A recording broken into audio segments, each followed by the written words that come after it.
Deputy CM సహా పార్టీలో పదవులపై మంత్రి లోకేష్ కీలక వ్యాఖ్యలు చేశారు. పార్టీ కార్యకర్తగానే ఉంటా, పార్టీ ఏ పదవిచ్చినా బాధ్యతగా నిర్వర్తిస్తా, పార్టీకి చెడ్డ పేరు తీసుకొచ్చేలాగా మాత్రం వ్యవహరించను అన్నారు లోకేష్. పార్టీ పదవుల్లో ఒక వ్యక్తి 3 పర్యాయాల కంటే ఉండకూడదు. పార్టీ జాతీయ కార్యదర్శి పదవి నుంచి కూడా నేను తప్పుకుంటాను.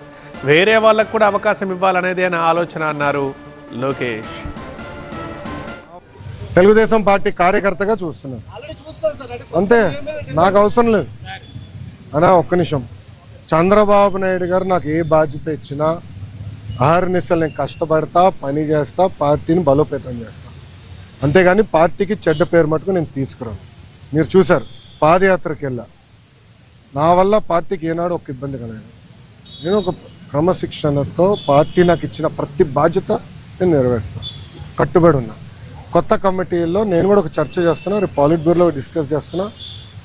ఒక వ్యక్తి ఒక పదవిలో 3 టర్ముల కన్నా ఎక్కువ ఉండకూడదు. నేను వ్యక్తిగతంగా నమ్ముతాను, అది నా వ్యక్తిగత అభిప్రాయం, పార్టీ అభిప్రాయం కాదు, నాయకుల అభిప్రాయం కాదు, నా అభిప్రాయం, లోకేష్గా నా అభిప్రాయం. నేను కూడా ఈసారి నేషనల్ జనరల్ సెక్రటరీగా ఉండకూడదని నేను భావిస్తాను. ఎందుకంటే 3 టర్ములు నేను అక్కడనే ఉంటున్నాను, వేరే వాళ్ళు కూడా అవకాశం రావాలి. గ్రామ పార్టీ నుంచి పార్టీలో మూవ్మెంట్ పాలిట్ బ్యూరో వరకు రావాలనేది నా లక్ష్యం, నా ఆలోచన. రైట్ ఆర్ రాంగ్ అది పెద్దలు నిర్ణయిస్తారు, నా ఆలోచన అది. వేరే దానికి వెళ్దాం, వేరే వాళ్ళకి అవకాశం ఇద్దాం, పార్టీలో మూవ్మెంట్ రావాలని నేను అనుకుంటున్నాను. ఓకే.